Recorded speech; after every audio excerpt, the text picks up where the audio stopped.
You've been in a room where you were right. You knew the subject, you were prepared, you thought through all the objections before anybody brought one up. I mean, maybe it was a pitch, maybe it's a presentation to people who had the authority to say yes, or maybe it was a conversation you'd been building towards for weeks, and you did everything you were supposed to do. And when it was over, they all nodded, they all said the right things. Really interesting, a lot to think about. We'll be in touch. And then nothing happened. No follow up, no decision, no movement at all. And the part that's hard to shake, the part that sits with you longer than it should, is that you couldn't figure out what went wrong because nothing did go wrong. The room, they were engaged, they responded well, they said all the right stuff, and still nothing happened, right? I want to show you exactly why that happens, and then something specific, not a tip, not a framework, but something about the nature of communication itself that most people have never heard explained before. Because I've been studying that exact gap for more than 30 years. I've been doing it on stage, not just in boardrooms, because I became a mentalist when I was 13 years old. I've spent the next 3 decades performing over 15,000 shows in front of audiences from all over the world at Universal Studios, corporate events, national TV projects. 13 years working alongside James Randi, the world's foremost scientific skeptic. Somewhere in the middle of all of that, I stumbled onto something. It's the same thing that makes a performance land or not is exactly what makes a message work or not. And the stage makes it impossible to lie to yourself about what happened. And here's what I'm going to show you before this is over, right? Because the reason the room nodded and nothing moved has nothing to do with your preparation, your delivery, or how much you cared about the outcome. It has everything to do with something that can be trained, and it's something that most people have never been taught because the environment that teaches it and teaches it the best is an environment that almost nobody has been inside of. So I want to show you what that environment is, and then I'll show you what it creates, what it produces. Because the people in my community are working on that exact thing, like right now, finding where their communication is breaking down and then building the discipline to fix it. So if that's the kind of work that you want to do with serious people, that's what it's there for. So the link is in the description, pinned comment, you know the deal.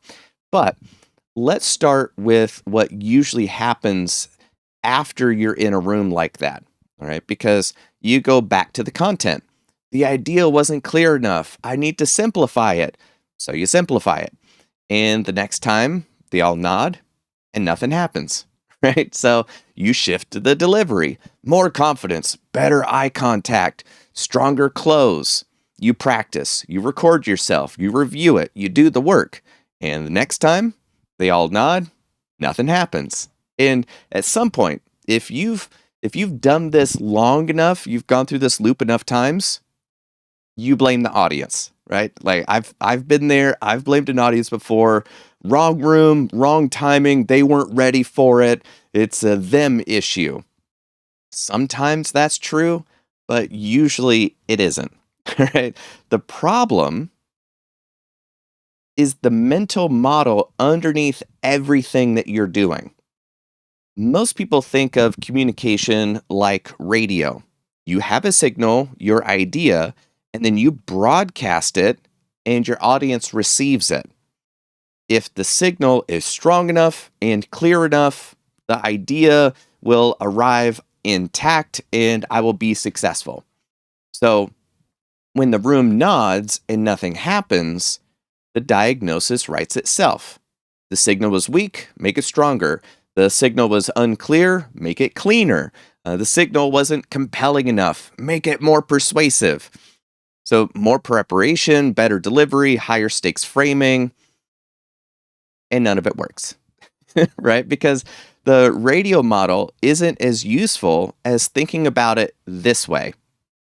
When you speak to another person, you're handing them raw material, words, tone, sequence, context, and they build something with what you've handed them.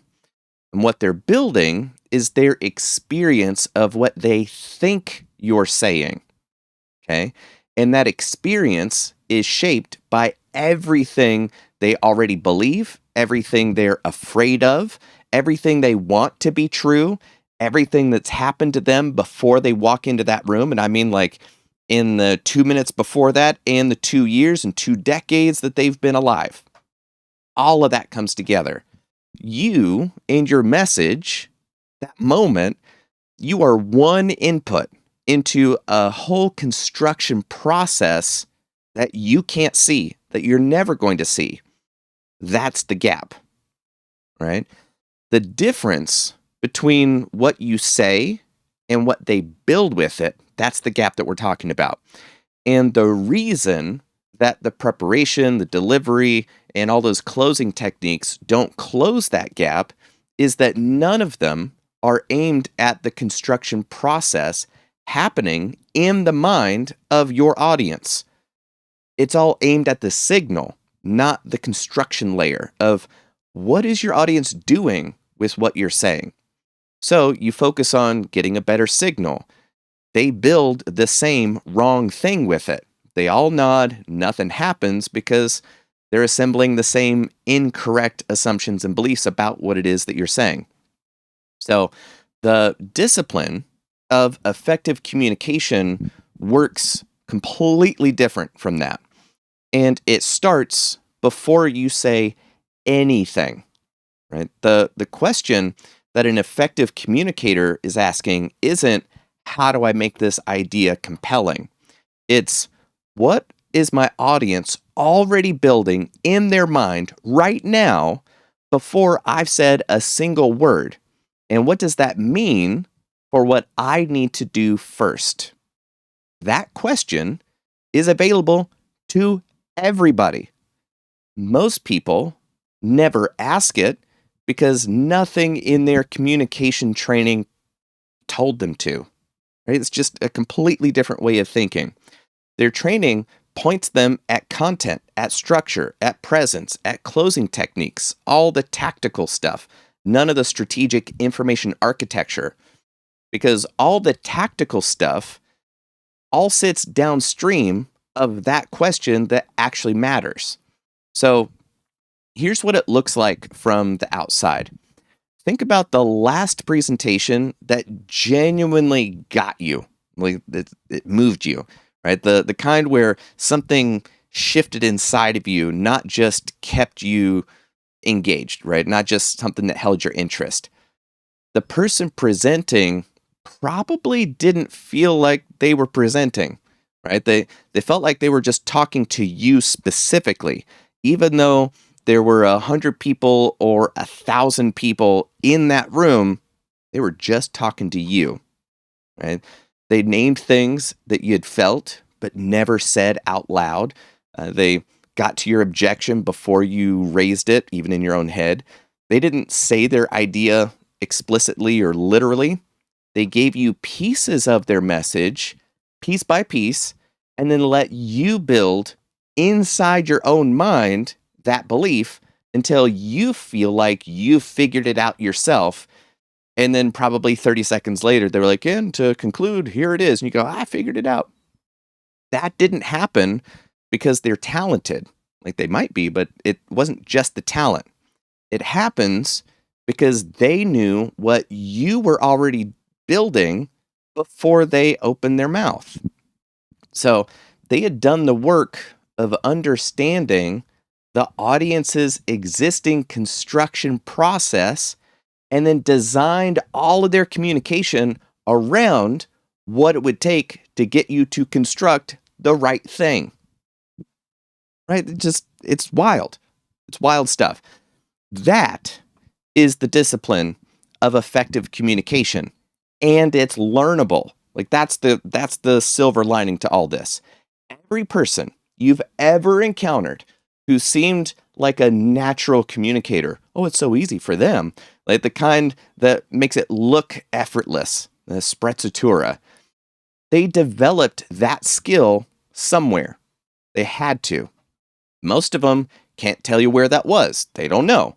Most of them can't teach it. They're not aware of it. But the environment where it develops the fastest has a very specific set of properties. It gives you binary feedback, immediate feedback, feedback that can't be just like rationalized away. Either the audience's experience matched what you intended or it didn't. There's no middle ground, no polite ambiguity that could be misconstrued as success if it wasn't. So there is one communication environment on planet Earth that works that way. And we'll get there. I promise. I promise. But earlier, I said the reason the room nods and nothing moves had nothing to do with your preparation, your delivery, or how much you cared. And don't get me wrong, again, that stuff matters, but it's not the core of what works. And here's what it had to do with it. They built something different than what you gave them. Right? That's all it is. Their experience of your communication doesn't match the effect you were trying to produce in their mind or their belief system or whatever your reason for communicating is. So closing that gap isn't work you do only on the message.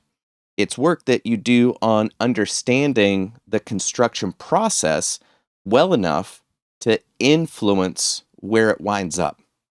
So, when that understanding is in place, when you've built the discipline of effective communication, they don't all nod and go quiet. Stuff actually happens. Okay. The discipline of effective communication is building in somebody's mind exactly the right understanding, the right belief, the right insight, the right decision.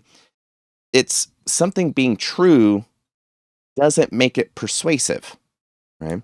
The process that somebody goes through when they believe something operates on its own logic.